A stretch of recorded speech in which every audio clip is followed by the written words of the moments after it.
Doy las gracias a la señora Iván Wala por su exposición.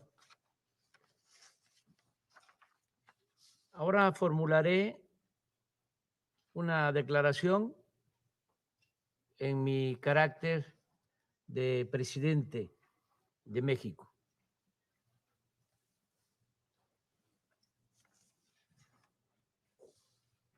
Excelentísimo señor Antonio Guterres, secretario general de la ONU,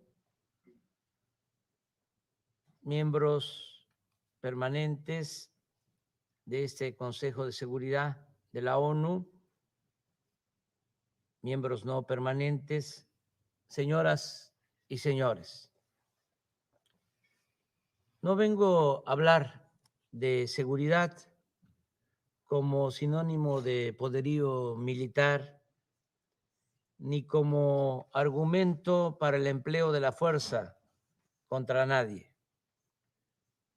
En cambio, mi planteamiento se basa en lo que postuló ese titán de las libertades, según Pablo Neruda, que fue el presidente Franklin Delano Roosevelt cuando se creó la Organización de las Naciones Unidas. El derecho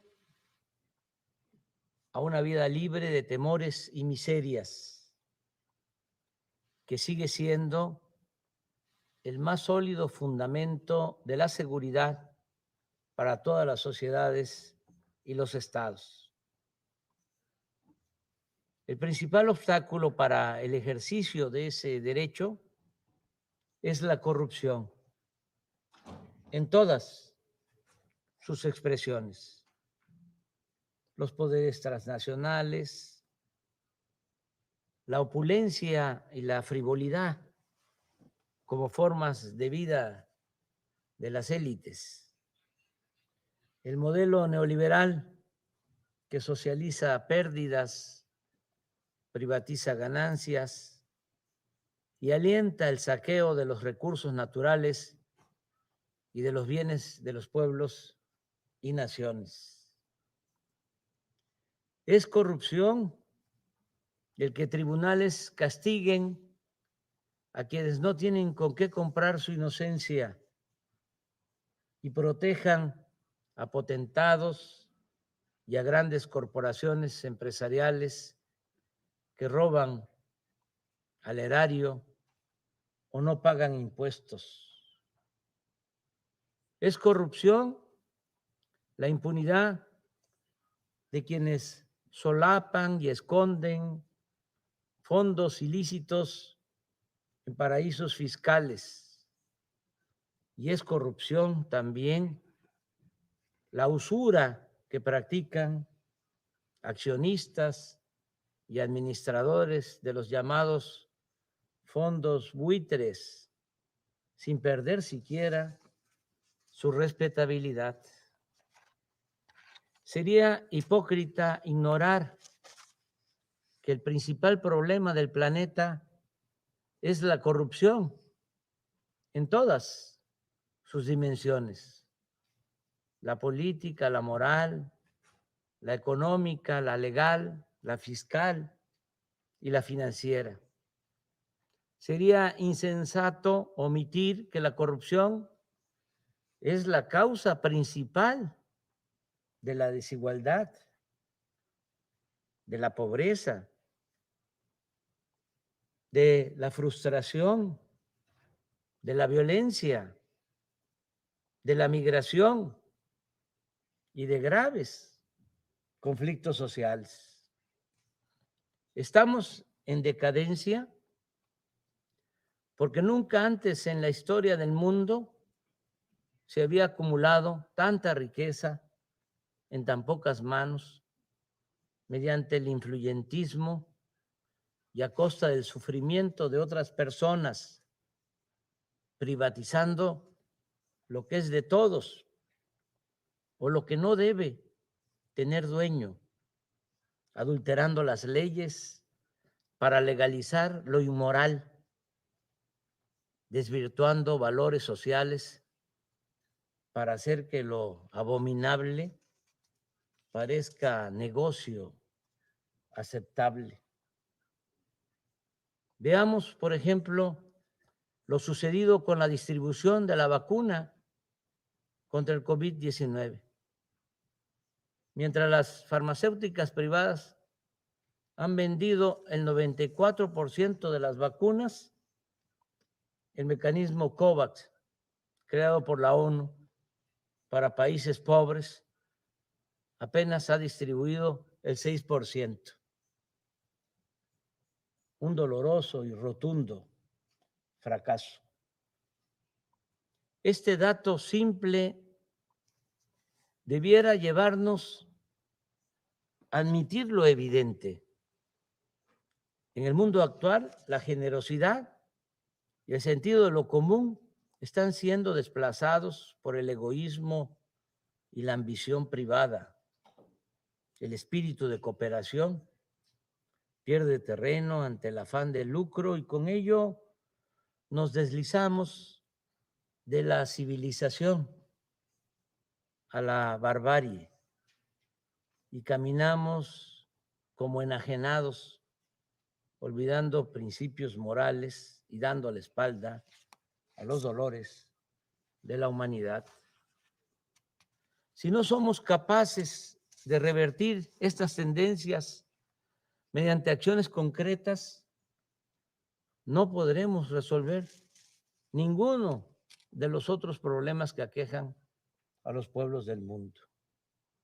¿Qué estamos haciendo en México? Hemos aplicado la fórmula de desterrar la corrupción y destinar al bienestar del pueblo todo el dinero liberado con el criterio de que por el bien de todos, primero los pobres. Optar por los pobres implica adicionalmente asumir que la paz es fruto de la justicia y que ningún país puede ser viable si persisten y se incrementan la marginación y la miseria. Por ello sostenemos que la solución de fondo para vivir libres de temores, riesgos y violencia es acabar con el desempleo, favorecer la incorporación de los jóvenes al trabajo y al estudio, evitar la desintegración familiar, la descomposición social y la pérdida de valores culturales, morales, espirituales. En México podría llevarnos tiempo pacificar el país, pero la fórmula más segura es atender el fondo, como lo estamos haciendo. Por ejemplo, otorgar a los jóvenes opciones de estudio y trabajo para evitar que sean enganchados por la delincuencia. La verdadera victoria sobre las bandas delictivas siempre consistirá en privarlas de su semillero y de su ejército de reserva. Con este mismo criterio estamos enfrentando el fenómeno migratorio. Las acciones fundamentales no son las coercitivas, sino las que incorporan a todas las personas al estudio, al trabajo, a la salud y al bienestar en los lugares en los que nacieron o residen, de modo que no se vean obligadas a abandonar sus pueblos por hambre o violencia y que únicamente emigren quienes deseen hacerlo, que la migración sea opcional y no forzosa, una decisión individual y no un fenómeno de proporciones demográficas. Hace poco le expuse respetuosamente al presidente Biden una nueva forma de enfrentar el fenómeno migratorio, sin ignorar la necesidad de ordenar el flujo, de evitar el descontrol y la violencia y garantizar los derechos humanos. Le propuse aplicar de inmediato en 3 naciones hermanas 2 programas que nosotros estamos llevando a cabo con éxito en Chiapas, estado vecino de Centroamérica. Hoy estamos plantando allí 200,000 hectáreas de árboles frutales y maderables. Y ese programa da trabajo a 80,000 sembradores. Asimismo, en esa entidad del sureste mexicano, trabajan como aprendices 30,000 jóvenes que reciben un salario mínimo para capacitarse en talleres, empresas y otras actividades productivas y sociales. Si estas dos acciones se aplicaran de inmediato en Guatemala, Honduras y El Salvador, se podría lograr que permanezcan en sus países unos 330,000 personas que hoy están en riesgo de emigrar por falta de trabajo. Pienso que estas propuestas deben ser aplicadas por la ONU a fin de ir al fondo de los problemas en los países pobres. Es necesario que el más relevante organismo de la comunidad internacional despierte de su letargo y salga de la rutina, del formalismo, que se reforme y que denuncie, combata la corrupción en el mundo, que luche contra la desigualdad y el malestar social que cunden en el planeta, con más decisión, profundidad, con más protagonismo, con más liderazgo. Nunca en la historia de esta organización se ha hecho algo realmente sustancial en beneficio de los pobres. Pero nunca es tarde para hacer justicia.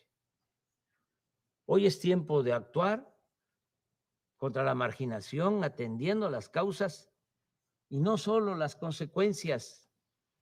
A tono con esta idea, en los próximos días la representación de México propondrá a la Asamblea General de las Naciones Unidas un plan mundial de fraternidad y bienestar.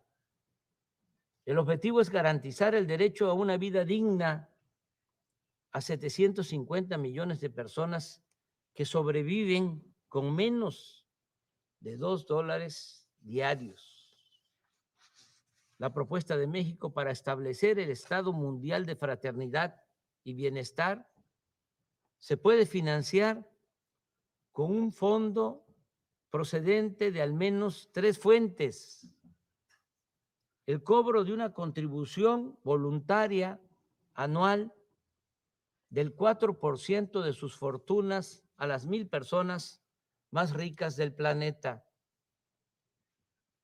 una aportación similar por parte de las 1,000 corporaciones privadas más importantes por su valor en el mercado mundial, y una cooperación del 0.2% del PIB de cada uno de los países integrantes del grupo de los 20. De cumplirse esta meta de ingresos, el fondo podría disponer anualmente de alrededor de $1 billón. En su informe anual, la ONU podría destinar un día para otorgar reconocimientos o certificados de solidaridad a personas, corporaciones y gobiernos que destaquen por su vocación humanitaria, ayudando a financiar el Plan Mundial de Fraternidad y Bienestar. Los recursos de este fondo deben llegar a los beneficiarios de manera directa, sin intermediación intermediación alguna, porque cuando se entregan fondos supuestamente para ayudar a los pobres, a organizaciones no gubernamentales, de la sociedad civil o a otro tipo de organizaciones, no quiero generalizar, pero en muchos casos ese dinero se queda en aparatos burocráticos, en pagar oficinas de lujo, en mantener asesores, o se desvía y termina por no llegar a los beneficiarios. Por eso, repito, los recursos de este fondo deben llegar a los beneficiarios de manera directa, sin intermediación alguna, mediante una tarjeta o un monedero electrónico personalizado. El Banco Mundial y el Fondo Monetario Internacional podrían colaborar en la creación de la estructura requerida y desde el año próximo hacer un censo de los más pobres del mundo, y una vez definida la población objetivo en cada país, comenzar a dispersar los recursos para el otorgamiento de pensiones a adultos mayores, a niñas y niños con discapacidad, becas a estudiantes, apoyos a sembradores y a jóvenes que trabajen como aprendices en actividades productivas, así como hacer llegar vacunas y medicamentos gratuitos. No creo, lo digo con sinceridad, que alguno de los miembros permanentes de este Consejo de Seguridad se oponga a nuestra propuesta, pues esta no se refiere a armas nucleares o invasiones militares, ni pone en riesgo la seguridad de ningún Estado. Por el contrario, busca construir estabilidad y paz por medio de la solidaridad con quienes más necesitan de nuestro apoyo. Estoy seguro que todas y todos, ricos y pobres, donantes y beneficiarios, vamos a estar más tranquilos con nuestra conciencia y viviremos con mayor fortaleza moral. Aquí recuerdo lo que sostenía Adam Smith: por más egoísta que quiera suponerse al hombre, evidentemente hay algunos elementos en su naturaleza que lo hace interesarse en la suerte de los otros, de tal modo que la felicidad de estos le es necesaria, aunque de ello nada obtenga, a no ser el placer de presenciarla. Con otras palabras, solo siendo buenos podemos ser dichosos. Y nunca olvidemos que es un deber colectivo de las naciones ofrecer a cada una de sus hijas e hijos el derecho a la alimentación, la salud, la educación, el trabajo, la seguridad social, el deporte y la recreación. Cierro recordando a dos patriotas y libertadores de nuestra América: José María Morelos y Pavón, siervo de la nación mexicana, que hace poco más de 2 siglos demandaba que se modere la indigencia y la opulencia. Y casi al mismo tiempo, Simón Bolívar aseguraba que el sistema de gobierno más perfecto es aquel que produce mayor suma de felicidad posible, mayor suma de seguridad social y mayor suma de estabilidad política. Es un honor estar con ustedes, miembros permanentes y no permanentes del Consejo de Seguridad de la ONU, que es lo más parecido a un gobierno mundial. y que puede llegar a ser el organismo más eficaz para el combate a la corrupción y el más noble benefactor de los pobres y olvidados de la tierra. Muchas gracias.